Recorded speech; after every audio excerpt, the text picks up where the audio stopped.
Hey, what's going on? The Hangout Live, baby. Hangout Live. Feels like we've been on summer break. We have been on summer break. We took spring break off, right? Is that what we did? Something like that. Yeah, you high school kids, I tell you. So, welcome back to the show. We've got a great show tonight with Gregg Fox. He's been talking to us pre-show, and it's going to be fantastic. A couple quick shout-outs right now that we want to give. Number one is the State Line Band, baby. Check that hat out. Ooh, that's pretty, isn't it? State Line. They took number one. They won the award for the best new band in Texas last night. So big shout outs to Patrick, Jody, and the guys. Congratulations, brothers. And we'll have you on the show again here soon to talk about that. Another big shout out over to Backbeat Music for being our sponsor and hanging with us through all of this, the last year that we've been doing this show almost, Robbie. Yeah, I know. Coming up on a year now. It's crazy, right? So we've got a good show tonight. We've got Gregg joining us, and Robbie, you actually brought Gregg to the show tonight, and man, his lineup, his background is pretty significant, brother. Yeah, we met through a mutual friend, I guess a couple years back, that connected us together and had me play on one of the tracks for his record. Wow. And it was a mutual friend who unfortunately is no longer with us, but he was a killer bass player that I'd known the guy for a long time, Mikey Bones, and Mikey connected us together, and we've been friends ever since. Nice. Helen, thank you very much for saying happy anniversary. It is. It's my wife and I. Oh yeah, that's right. Happy anniversary. I forgot about that. Look at you. Thank you so much. All right, so let's bring Brett Gregg Fox in. is on there. Look at Brett. What's going on? All right. Gregg, what are you doing, brother? Hey guys, how are ya? We are lovely. How you doing tonight, my friend? I'm doing fantastic. It's good to be here with you guys. It's nice to have you, my friend. It's cool to see your faces. It's been a long time, Robbie. Yeah. The last time we saw each other, like the NAMM show 2019, was it? Yeah, was 19, it 18? Might have been 18. Oh, you know what? It was 18. Oh, wow. Yeah. Wow. It was 18 because in 19 I played that same room we were in. In 18 we were hanging out and I saw you. Yeah. Right. Yeah. That was fun. That's was badass. NAMM's always a super fun experience. It seems to me that night that we were hanging out there, which was 2018. Yeah. Wasn't that like some super group jam thing with Bumblefoot and Steve Vai and what else? Steve about that? It was Steve Vai, and it was basically the David Lee Roth band, the original version of it with him and Billy Sheehan and Craig Bissonette, right? And then they had some guys singing. Yes. I can't remember who was singing. I don't remember, but it was, That was fun. I mean, if you remembered it, you weren't there. No. You just got to remember clips and pieces. Right? Hey, quick shout out. Jennifer and I haven't met yet, so I thought I'd give her a shout out, say hello, since she just popped in and said hello. There you go. Quick shout out to our brother Darren O'Brien. He sent me a kick-ass package. Gregg, I can forward you some of it. Gave me a bunch of really cool stuff, great white stuff, some face masks, some bracelets, some nice bottles of wine. And awesome. Hell of a nice guy. So thanks for that, brother. I appreciate you very much. All right, so let's get into it, Gregg. Let's get into who is Gregg Fox, man. Oh, my God. Don't ask me that. Well, then you did it right if you don't remember, my friend. But I was saying earlier, talking about the old days back here in Seattle, most of the 80s, I'm not sure I remember all that much of it. I've lived so many lives in so many places and so many different bands since then, you know. Well, say before the band thing, how did you get into even playing? What started that first? You know, what were you doing that got you into playing? That was mom and dad. Mom and dad completely. My mom and dad are incredibly musical. I was raised in the church, and my mom was the organist. My dad was the choir director. My sister and I were like singing in front of the church when she was 3 and I was 5. So. Yeah, it's definitely in my DNA, you know, the whole family thing. There was always a piano in all of our homes, and we were always singing. We were gathered around the piano multiple times throughout the week and rehearsing for the next, you know, Sunday school experience and for performances in church. But mom and dad got me on lessons when I was 5. Wow. So I started actually taking lessons when I was 5. There was a guy in our church that was a phenomenal piano player, a young guy. His name was Kurt Brookshire. And so he was my first piano teacher. And it was fun to learn from somebody young and that I saw play in church all the time and kind of inspired me and that I looked up to. So he was the first one. And from there, I think he moved and I had some old ladies teaching me for a while, this one and that one. And that was not nearly so fun. But yeah, so I had 12 years of lessons, and so I had a pretty good background in a lot of music, and and I went on to study music in college. In elementary school, I started playing violin, and I loved being in the orchestra. So this whole orchestra thing that I've carried on the tradition with. I haven't played violin in years and years and years, except through my samples on keyboards, so I certainly wouldn't be able to play it very well anymore. But it certainly inspired me. It's kind of a part of my thing. I just love that sound of the orchestration and the cellos and the violas and the way it blends. So I incorporate that in most of my music. It's kind of my Gregg Fox thing from being a violinist, and I played violin all through school. In community college, which I'm up in Seattle right now, by the way, gang. I'm a Las Vegas guy, but right now I'm up in Seattle helping the family with some family situations. My mom had hip surgery. But the college I went to is probably, as the crow flies, maybe a mile away from where I'm at right now, and studied music there. But strangely enough, when I was at Green River Community College, the only position that was available, they didn't have an orchestra, but it was bass. So I was playing bass in the vocal group and the swing choir, and we ended up going to some international competitions in Hawaii and actually placed first place. And a lot of my Seattle buds were in school with me there. Keyboardist Brooke Lizotz and drummer Art Ford went to school with me at Green River Community College, and they later started an incredible band called Zero Deals. And Art's been in LA for probably 25 years now, 30 years now. I think he was vice president at BMG for a long time, and now he has his own company called World Music, where he does a lot of publishing and places stuff in a lot of films. And I just sent him the new record, A Song of Hope, last week, and he was very excited when he heard it. The Queen sounding song called Circus Life.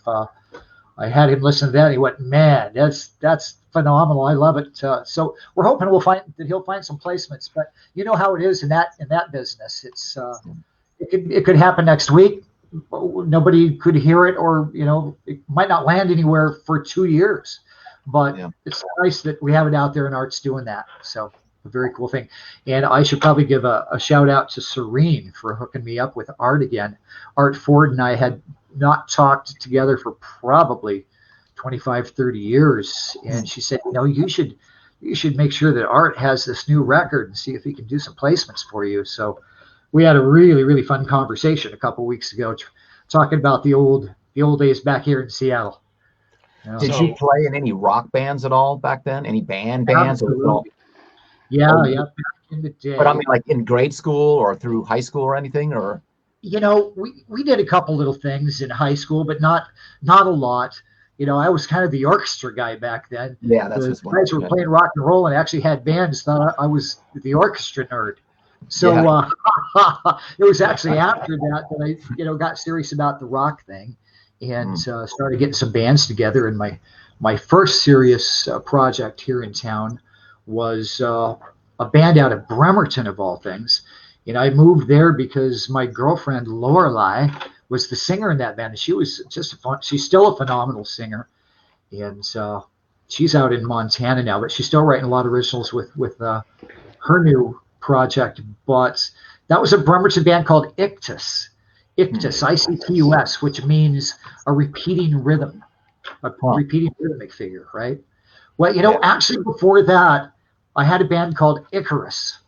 So I kept kind of following that same thing with, the mythology thing. And we had a studio in Kent called Orange Studios that we built. It was pretty amazing. We had the newest Tascam system, the 2-inch tape back then. Right.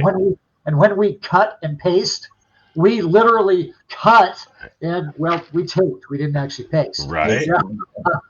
I lived in Kent. Did you really? Yes, I spent a couple years in Kent in the 80s. Yeah. Well, Howard Leese, who I ended up working with a lot and still do, he was on the last record. And I worked with him in the Raiding the Rock Vault show where I subbed for Michael T. Ross fairly often. And so it's nice to hook up with Howard again. And he was on a song on the last record, which is called In Times of Old. And you can hear that on Spotify. Howard played a brilliant guitar solo. It's a very Trans-Siberian orchestra type song, all instrumental, called Alexander's Symphony. So Alexander's Symphony from the record In Times of Old on Spotify, you could hear that. But Howard had a house right up on the hill, kind of overlooking the studio area. And so I spent a lot of time with him back in the probably early 90s it was. We had a project that was called Sister Mary. And it was Pamela Moore from Queensryche, who played Sweet Sister Mary on Operation Mindcrime. Right. And I wrote material. The band wrote about half the material. And Howard produced that. We actually recorded that and produced that at Bad Animals, downtown Seattle. So that was kind of a fun thing. You might want to give a background for people who might not know who Howard Leese is, because some people Howard Leese. Yeah. Howard Leese is a guitar player in the band Heart, was for years and years. And he now plays with Paul Rogers on a steady basis, and I think has for probably the last 10 years. But yeah, Howard is a Rock and Roll Hall of Fame inductee, inducted with the group Heart. So to have him on a record and have a guitar solo from him was something that back in the 80s I certainly didn't know what was going to happen. But the whole thing with the last album, which had 27 different artists, from everything from Black Sabbath to Whitesnake to Foreigner, amazing lineup of drummers, amazing lineup of guitar players. Bumblefoot from Guns N' Roses was on the last record, as well as the great Robby Lochner. Yes, in fact, since you brought that up, I think it's time we just rock out for a minute. What do you think, brother? Let's do it. Right on. I think you're talking about the Ice Age coming. I am, dude. I'm going to actually share that right now. We're just going to sit back. We've got a 7-minute video, and we're going to rock it all the way through, Robby. Okay. We're going to see you last night. Just because I knew I was doing the show today with Robby, I thought it'd be cool to have a song we played on together. So how cool is that, right? Video, but this can I tell you a little bit about this video before we do it? Yeah, absolutely. It's kind of an interesting video in that I used the studio track, and the studio track has the legendary Vinny Appice from Black Sabbath and Dio on it. Bucket list thing to have him play on a Renaissance Rock Orchestra record. And it has Mark Boals, who was the singer on our brand new record that is going to be released April 15th, called A Song of Hope, and Robby playing guitar. But so for the video, what I did is I used the studio track, and I tied it together with some live footage of the Renaissance Rock Orchestra playing at Vamped in Las Vegas one of my favorite places to play in town, the #1 rock and roll venue in Las Vegas. So on the live versions that you're seeing Brian Tichy on drums from Whitesnake and Foreigner, and Christian Brady from HELLYEAH on guitar. You'll see Toni Aleman playing guitar. He's handling most of Robbie's parts, I think, in The Ice Age Cometh. So yeah, it's kind of cool because you see that cut in at the live shows, and we're actually hearing Robbie playing the guitar parts, even though we're watching Toni and Christian playing them live. So that's how I did it. All right, well, let's check it out right here. Cool.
go, Robbie.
Wow.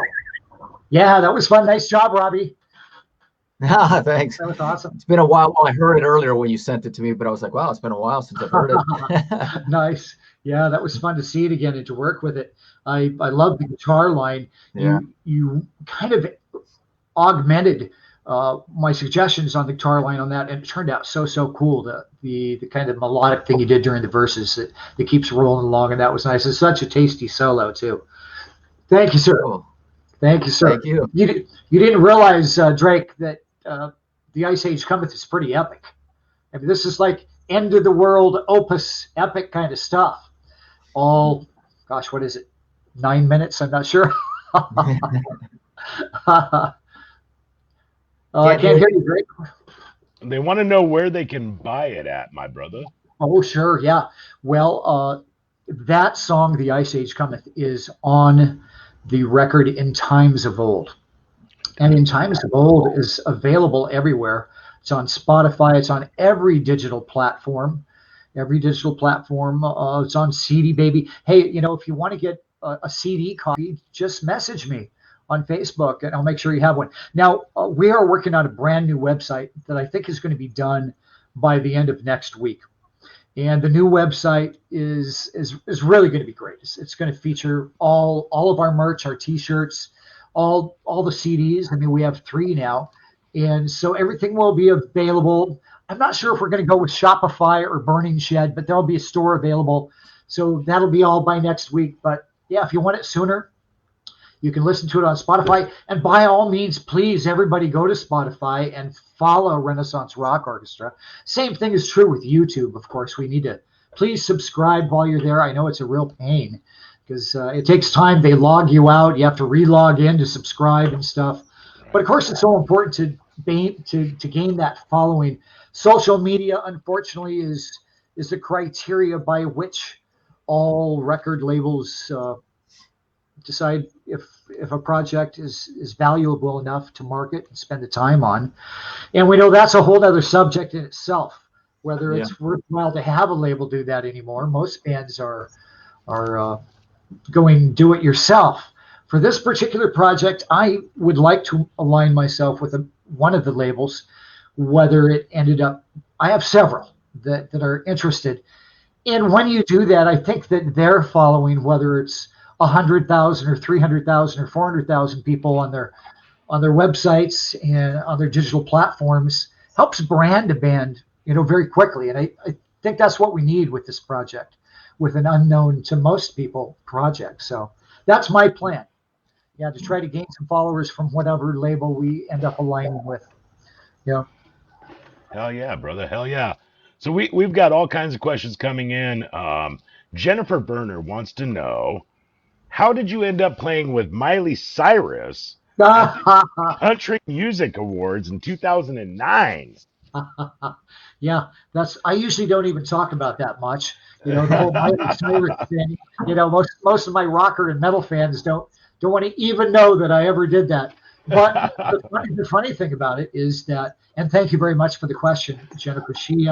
She warned me, I saw on Facebook earlier, that she had lots of questions. So I was going, oh boy, I hope I remember the answers. So, yeah, that was kind of a wild experience. It will most likely be in my life, strangely for good or bad, the largest audience that I may have ever played for in my entire life.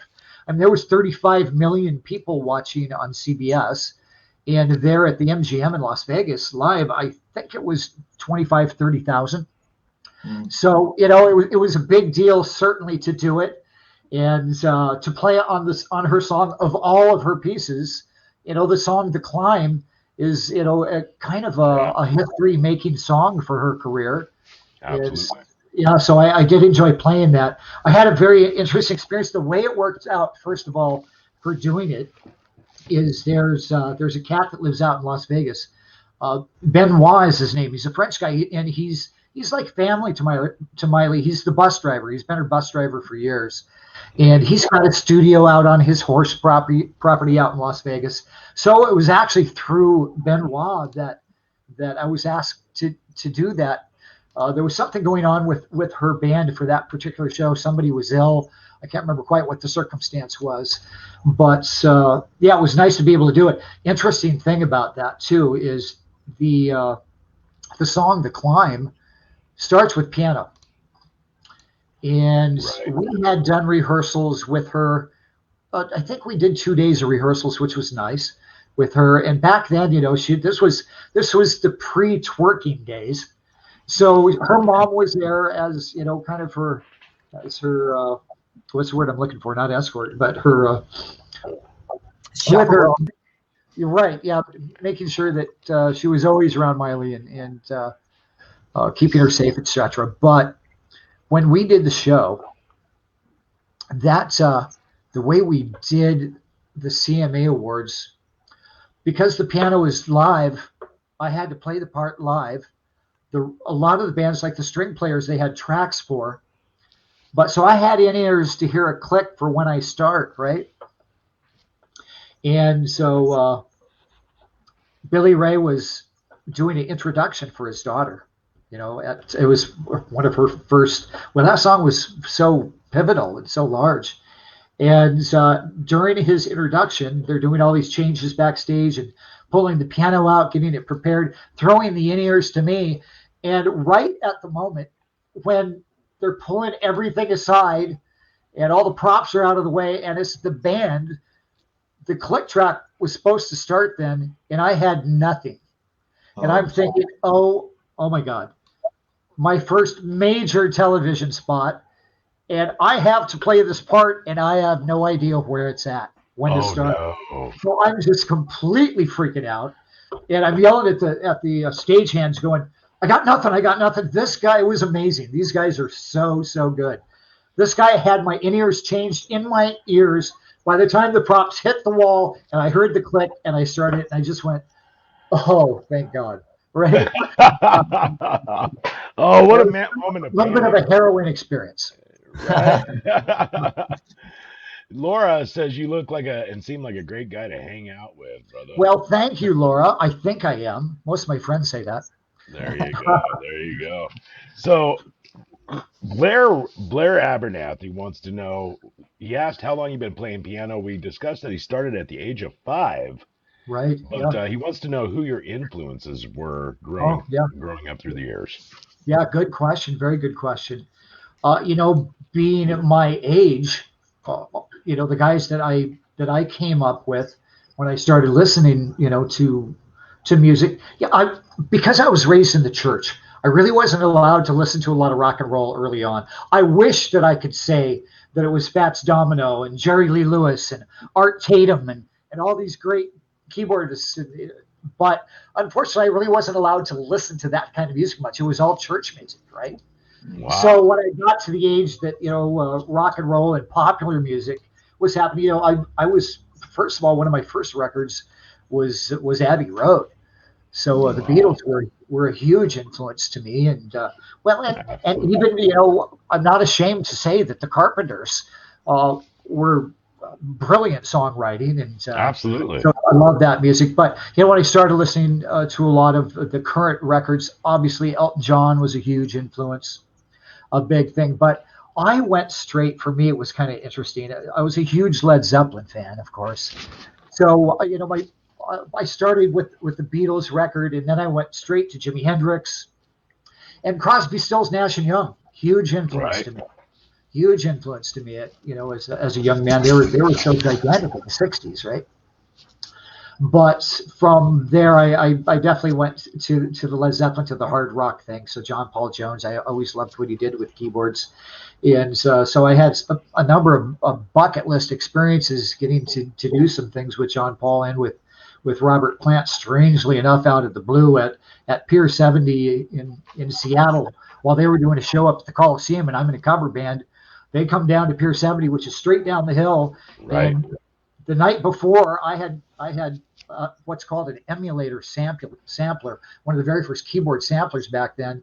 And Robert had released a song. Is it called Long Tall One, Long Cool One? Long Cool One. Long Cool One, right? And it has all the Led Zeppelin samples in it from all their songs, from all the records. And I had spent all night long sampling all those sounds into my emulator to play that song. And he happened to walk in while we were playing and got up on stage and sang with us. Wow. So that's like, that's like right out of a movie, right? Yeah. Brother, I've got goosebumps. Seriously, you got to do that. Yeah, no, that was just right out of a movie. Pretty amazing. Wow. But when it comes to influences, because I had so many years of lessons and started at 5, the first time I heard Yes, my mind was blown, and I was completely in love with Yes, and have been my whole life. So I would have to say they're my favorite band, my favorite music. To me, it's very spiritual, very inspiring, with so many keyboards, of course.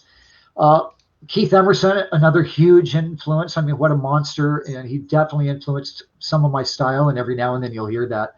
But I tend to play a little bit more like Rick Wakeman. I have a lot of my solos and things I play the arpeggios, the arpeggio and melodic style of Rick versus kind of the improvisational style of Keith Emerson. And yet, once again, when I say that, if you come see one of my shows in Las Vegas, usually at Vamped with my Led Zeppelin All-Star band, the Moby Dicks, and they let me stretch out for 15, 20 minutes on the solo before no quarter. And a lot of times I'll go into a thing where I'm improvising a lot of Keith Emerson's sounding stuff too. So I guess that's in there too. Yeah. Nice, brother. Nice. So Ray Winter, just because this is one of the coolest comments I've read, it's tough being a male groupie all these years. Oh, that's funny. Ray's a good friend of mine from back in the Bremerton days, from the band I was talking about, Ictus, and Ray's a great drummer, a very good drummer. So nice. Good friend. Yeah, he's seen a lot of my shows over the years, but definitely back in the old days. So we've got a question here, and it's going to lead to something else. Greg, you ready for this? Yeah. Sure. Oh my, yeah, good point. Yeah, hi Christina. I should point out to everybody that that was Christina Avila that just asked that question, and she is my East Coast promoter, and I want to give her a big shout out and a huge thank you and heart to Christina, because she set this up. She has been doing an amazing job. She's been working with us for about 2 months now, and she is such a hard worker and has closed a lot of interviews, and we're actually going to be on the cover of a magazine thanks to Christina. The Las Vegas magazine Sin City Presents will have us on the cover this next month, April. Christina, you rock. I love you. Thank you so much for everything. And to answer that question, right?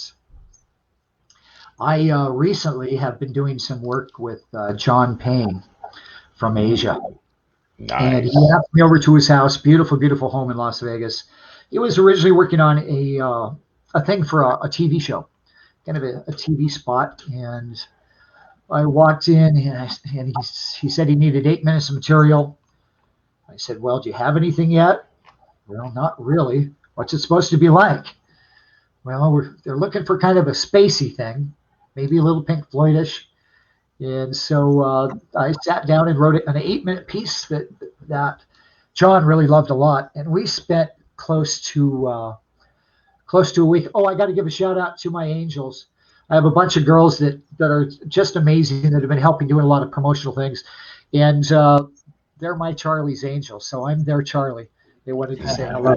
But so yeah, the thing with John Payne worked out really well. We worked together in a great way. His studio is beautiful. He spent 3 years putting the studio together, and it sounds so unbelievable.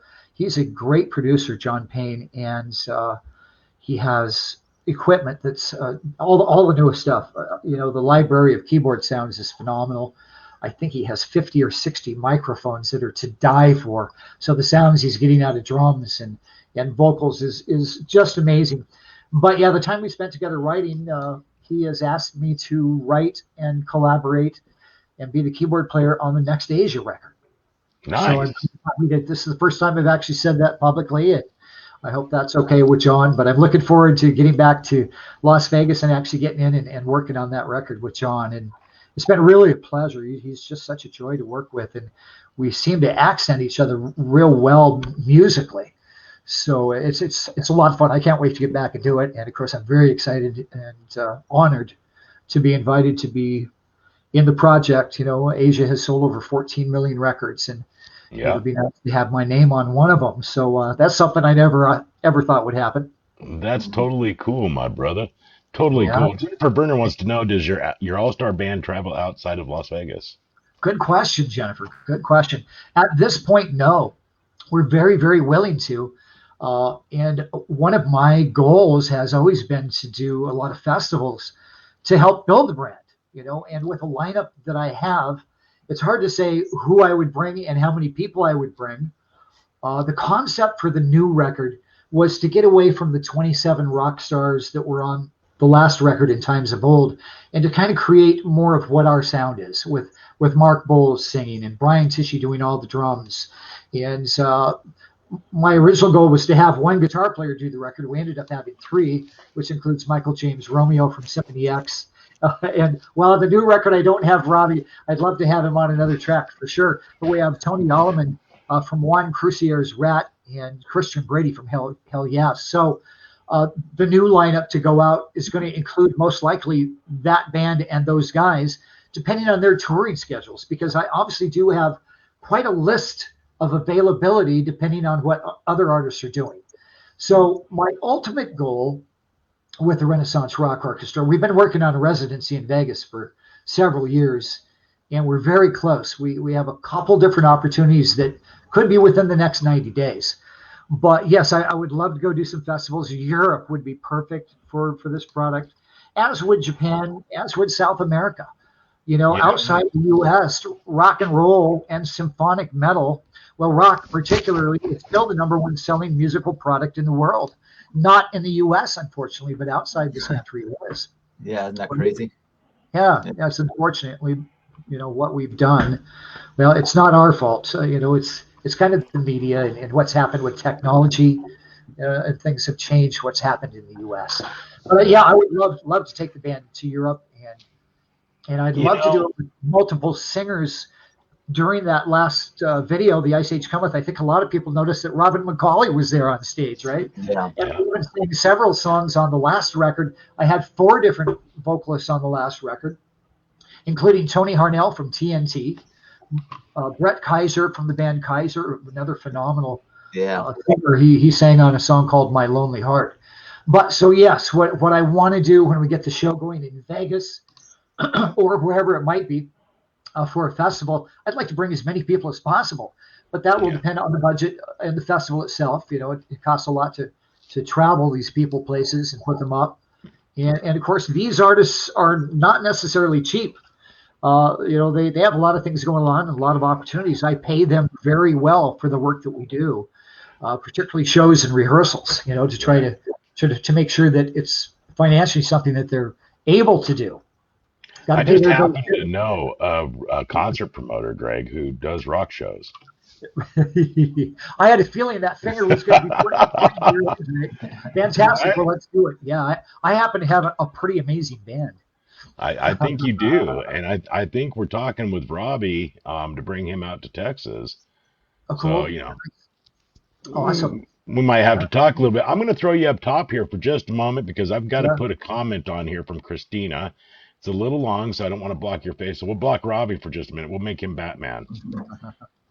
She says, thank you so much, Matt, Drake, and Robby Lochner for making this happen.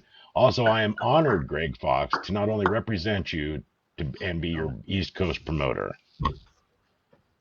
Christina, you're amazing. Yeah, we're honored to have you be a part of the team. You do your job so great. You have such a great soul and spirit. It's nice to work with good people.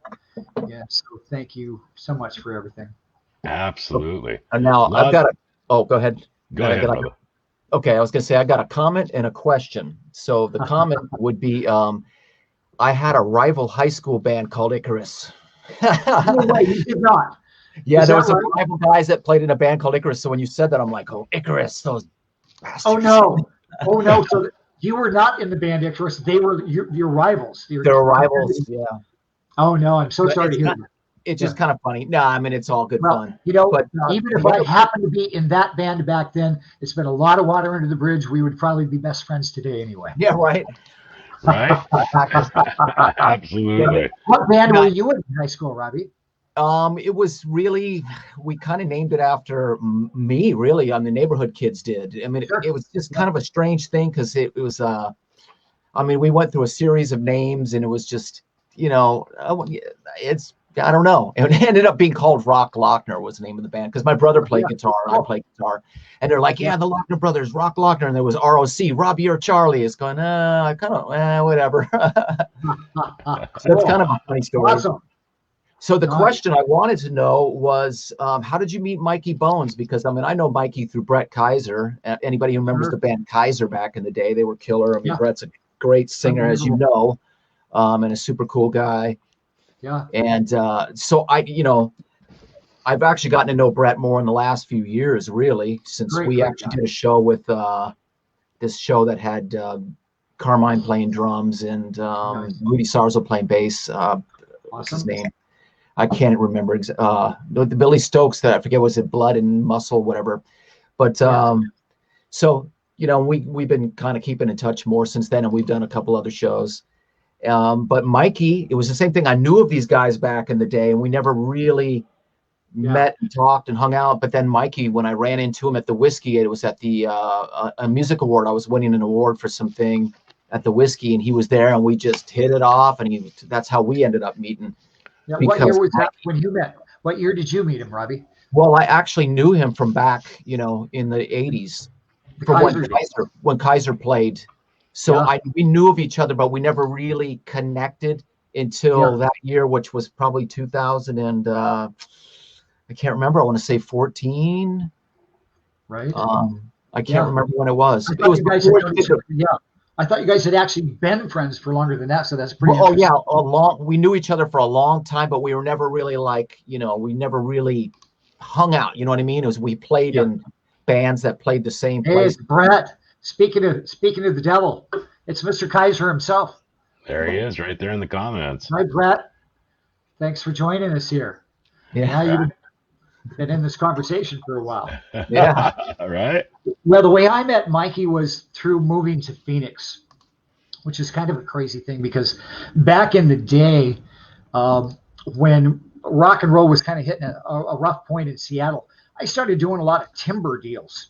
And I was doing pretty well in the timber business. I was flipping property and flipping timber deals. And I ended up moving to Las Vegas because there was a company down there called the Caribbean Land and Cattle Company.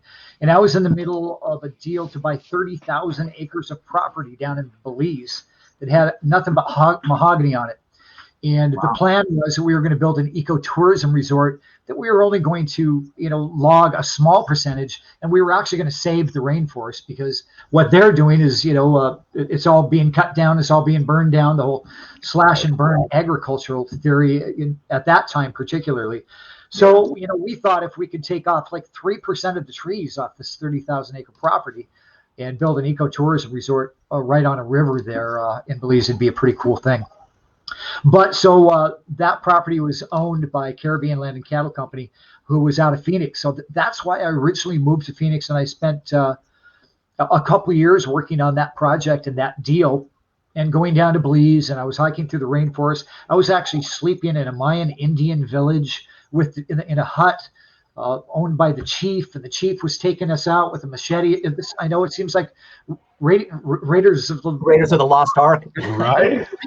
While we were out wandering through the Mayan forest, we literally would find Mayan ruins that nobody had ever seen before. We'd be walking up a creek and suddenly it'd be like stone walls. I'm going, what? Really? It was very, very cool. But while I was in Phoenix, and once again, I kind of thought rock and roll was dead at the time, at least for me as a keyboard player. So I was doing other things for income.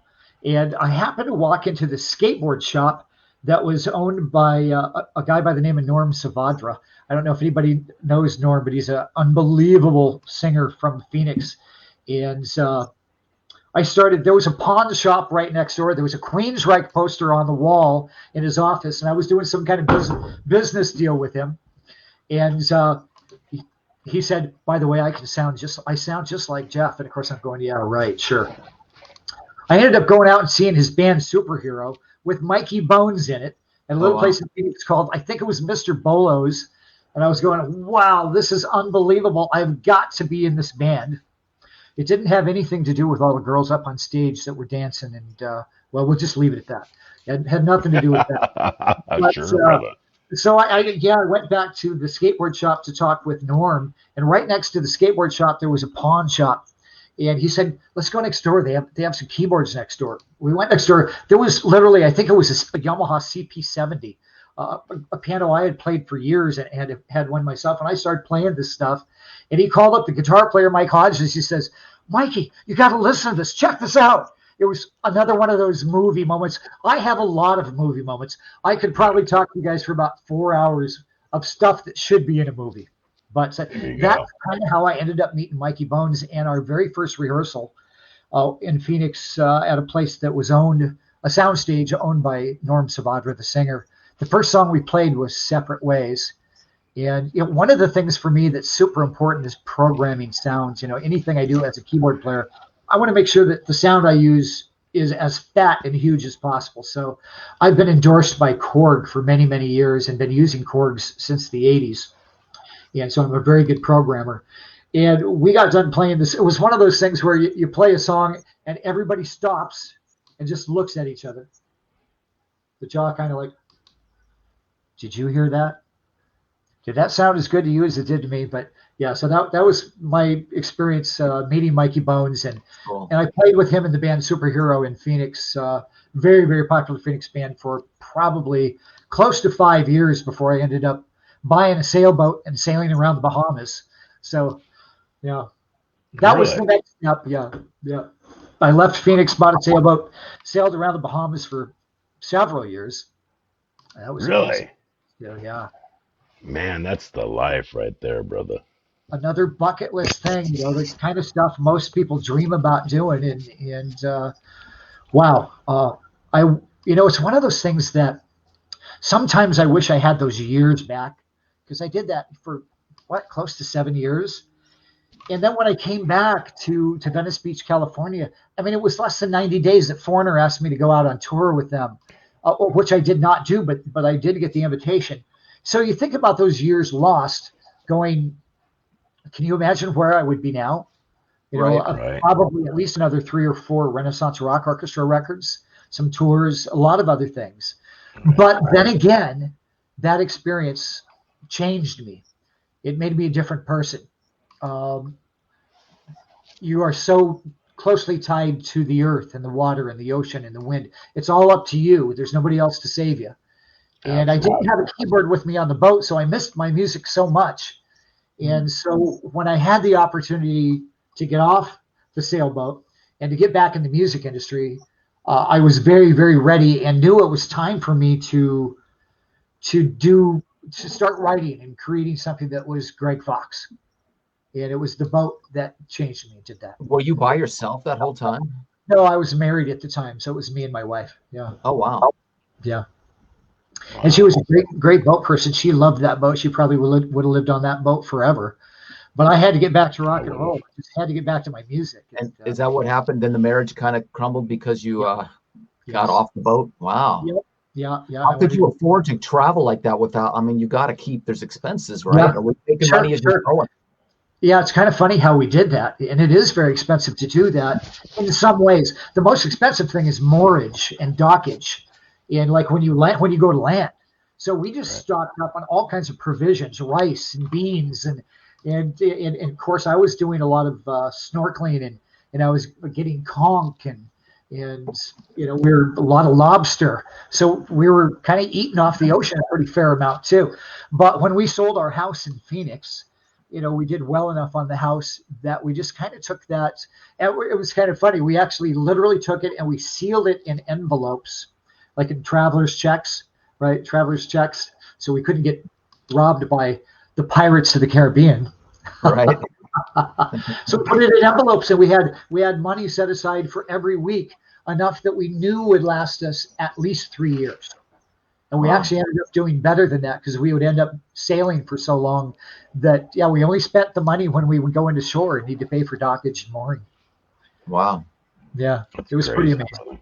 Wow, I've seen some just incredible things out on the ocean, hurricanes, and it makes you tough. Yeah. Did you have rum with you or anything to drink on?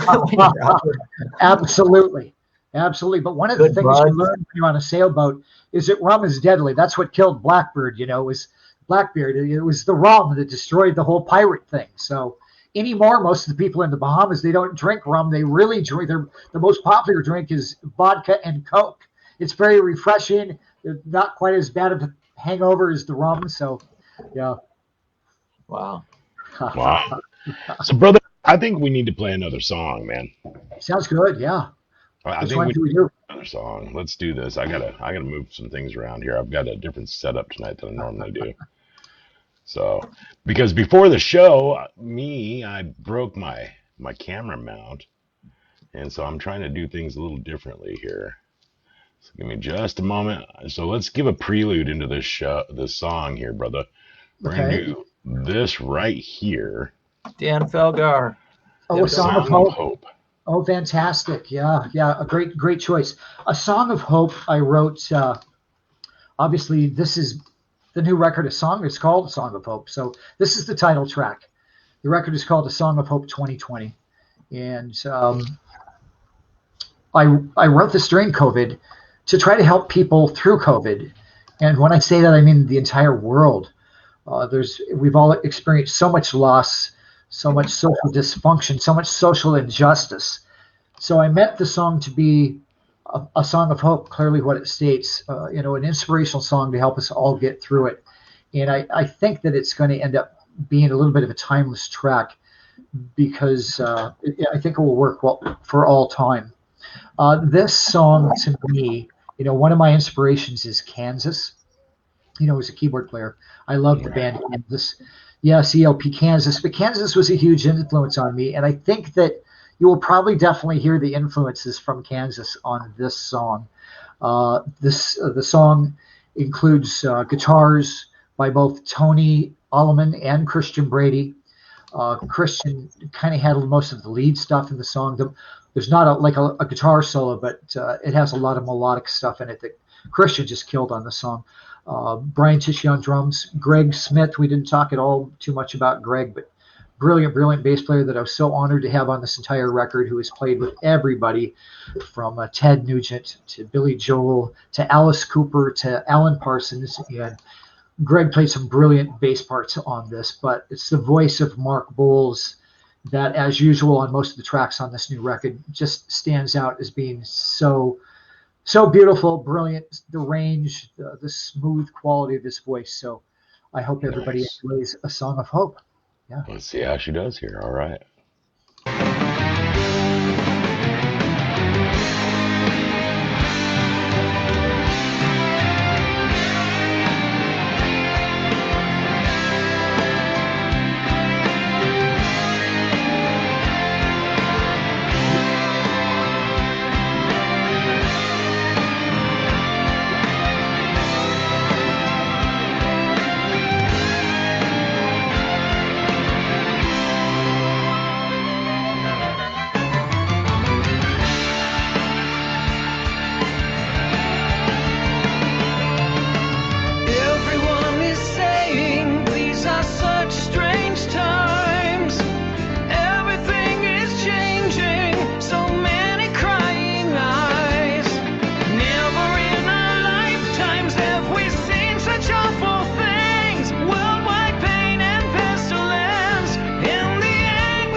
Nice, brother. What a way to end the show today. Awesome. That's Thank you so incredible, much, man. Greg. Thank you. Thank you. Incredible. Yeah, I'm pretty happy with that song. It makes me feel good when I hear it. I know that I hear a lot of things from people that emotionally it helps them get through some hard times and some of the losses. And yeah, that was Mark Boals singing on that. He sings every track on the new record, A Song of Hope. Yeah, so good. Absolutely incredible, my brother. Big thanks to all my musicians for doing this new record, the new Renaissance Rock record. Yeah. Hey, everybody can go hear that on YouTube. Make sure you subscribe on YouTube. And I put out new videos every Tuesday and every Friday. I hope that maybe we'll be able to put out the Hangout live on one of my YouTube releases here. Yeah, let's do that. Maybe we should do that on Friday. Absolutely, my brother. I appreciate that very much.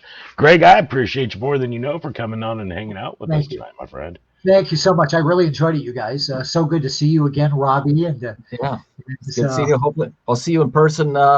Sometime this year, right? Yeah, I hope so. Yeah, out there on the road somewhere. It's good. Well, thanks we so start much touring in May, so we're going to be going starting May 7th is our first date back. Nice, fantastic. Yeah. Well, I think I'm doing a show down in Phoenix with Asia, Alice Cooper, and Lou Gramm on the 24th, somewhere in Phoenix. So let's not forget. May or April? April, actually. Yeah, you're right. April. Thank you. Yeah. So a lot of people are probably from Arizona on here. So yeah. So that should be fun. I'm sure they'll hear about Alice Cooper's event in April. So yeah. Yeah, nice. I can't wait to play again live. Oh my God. What's that? Right? Absolutely. Well, maybe we can work something out and get you over here, my brother. Greg, thank you so much for joining us. And we'll talk again soon. I'm excited to see about this Asia project that you got going on, brother. Thanks. All right. So keep with that. I love the show. You guys are doing a great job. Thanks for having me on. Thanks, Absolutely. Greg. Thanks for coming on. Thank you, Greg. Appreciate it. Cool. Gregg Fox joining us here on the Hangout Live tonight. What an incredible gentleman and a history and a story. Yeah, that just is incredible. Incredible. So, we've got some big things coming now. Tomorrow, you and I have a call with Twitch to get all the little things figured out and to start making that transfer over. Finally, we're going to get this done. We will be on YouTube for the next several weeks, or Facebook as well, for the next several weeks, and then we'll be going full-time onto Twitch. And on the Rams network, which is Rock Against Multiple Sclerosis, which is Nancy Sales. For those of you out there who know Nancy, she's done so much for the fight to find the cure for MS. And hats off to her, honestly. She's an incredible woman, so we're looking forward to that. And more great things to come, more great guests to come. We've got next week we'll have Rob Mount, drummer, who's played with Lou Gramm and a slew of other people.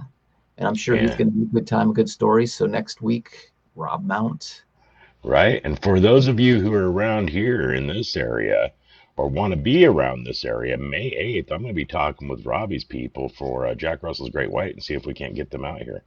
See if we can't make something happen. So Robbie's like, dude, don't put me on the spot, but I'm putting him on the spot. So we'll see if we can't make that happen. Have guitar and amp, we'll play.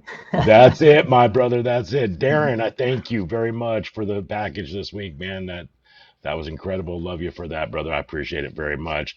And for all of our hangouters out there, we love you for your support, and we'll do this again next week. Robbie? Yes, we'll see you then.